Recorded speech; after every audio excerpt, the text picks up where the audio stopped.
बर्बरिक ने भीम को ऐसा पकड़ा, ढो के ले जा रहे थे जैसे हमाल पीछे कमर पे बोझा ढोते।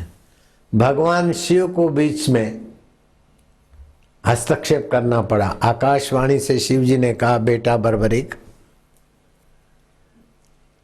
जिसको तुम पकड़ के समुद्र में दबोचने ले जा रहे हो वो तुम्हारे पितामह भीम हैं,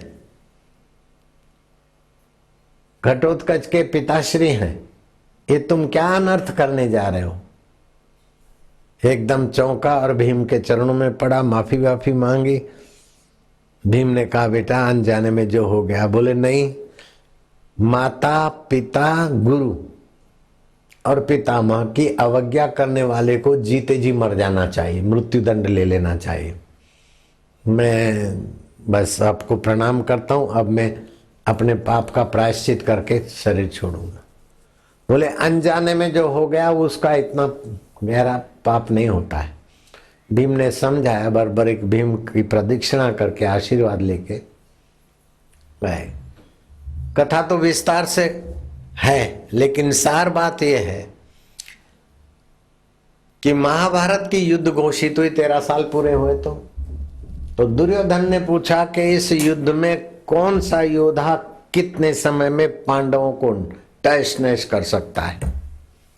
तो भीष्म पितामह ने कहा, मैं 1 महीने के अंदर पांडव सेना का खात्मा कर दूंगा।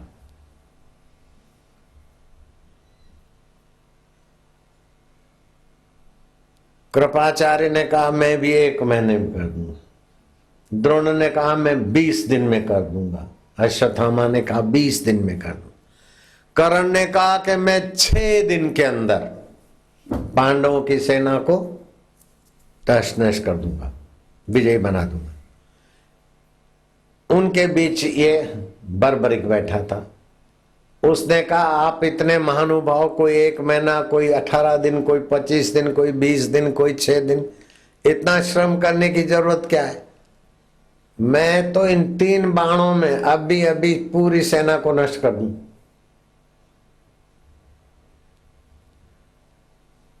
बोले कैसे? श्री कृष्ण ने परीक्षा लेना चाहे। बोले मेरे पास 9 देवियों की पूजा करने वाले ब्राह्मण का आशीर्वाद की भभूत भी है, मैंने भी तपस्या के वो किया। तो ब्रह्मा जी का आह्वान किया था। ब्रह्मा जी दुष्ट होकर बोले, दुष्ट भीष्म पितामह, द्रोणाचार्य, श्री कृष्ण और ये सब है, उनके बीच में तू अपनी मिली हुई आशीर्वाद का इतनी हेकड़ी करता है, तेरा सिर तो श्री कृष्ण ही ले लेंगे। ये उसे श्राप हो गया। तो कैसे इनको मारेगा? बोले देखो, एक तीर छोड़ता हूं, सेना में सभी के हृदय को स्पर्श करेगा, हृदय विदीर्ण हो जाएगा। लर्निंग लाइसेंस मैंने मिलाया और फाइनल लाइसेंस दूसरा नंबर का। एक बाण छोड़ा और वो बाण सब जगह जाके अपना लाल रंग की भभूत का चिन्ह दिखाई दे दिया। बोले अब ये दूसरा छोड़ूंगा तो सब मर जाएंगे, तीसरा होगा हाहाकार, सफाई हो जाएगी।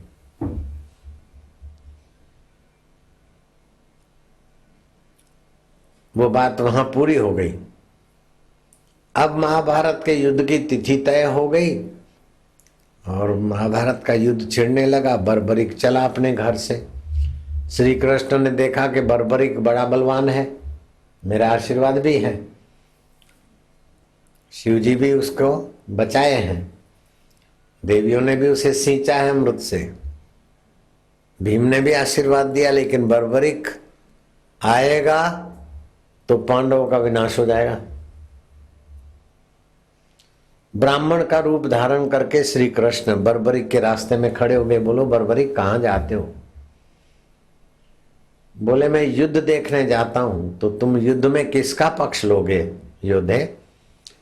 बोले जो हारने को होगा मैं उसके पक्ष में खड़ा रह जाऊंगा, उसकी जीत ही करा दूंगा, और क्या, यही तो सेवा है। कृष्ण चौंके, पांडव हारेंगे अगर ये, और कौरव हारेंगे अगर ये कौरवों के पक्ष में आया तो मेरे अर्जुन की खैर नहीं, पांडव की खैर नहीं। ब्राह्मण वेशधारी कृष्ण ने एक चाल चली। समाज के हित के लिए चाल चलनी पड़ती है तो कृष्ण को दोष नहीं लगता। अपने स्वार्थ के लिए जरा सी चाल चले तो आप निर्दोष नहीं रह सकते। मैं कैसे मानूं कि तेरे एक तीर से सब भेदित हो जाते हैं। ये पीपल के जो पत्ते हैं उनको तू भेदित करके दिखा तेरे तीर से तो मैं मानूंगा। बर्बरिक ने अनुसंधान किया और पीपल के सभी पत्तों को भेदने का संकल्प करके बाण छोड़ा। सारे पत्ते भेदित हो गए और वो बाण कृष्ण के इर्द गिर्द घूमने लगा, ब्राह्मण वेशधारी कृष्ण के। बर्बरिक ने कहा कि हे ब्राह्मण देवता, पीपल के पत्ते को आपने पैर तले छुपाया है, इसीलिए मेरा बाण यहां घूम रहा है। आप जल्दी हटा दीजिए पे और पीपल के पत्ते को भेदने दीजिए, नहीं तो वो बाण तुम्हारी खबर ले लेगा। कृष्ण ने देखा वास्तव में ब्राह्मण की तपस्या का, विद्या का प्रभाव तो है। अब ऐसी शक्ति वाले व्यक्ति अगर दुर्योधन के पक्ष में खड़े हो गए तो बस पूरा हो गया सारा मामला। बोले देखो ये महाभारत का युद्ध है, इस युद्ध में किसी एक बहादुर वीर जो सर्वोपरि श्रेष्ठ है, ऐसे वीर की बलि मिल जाए तो महाभारत के युद्ध में धर्म युद्ध हो जाएगा।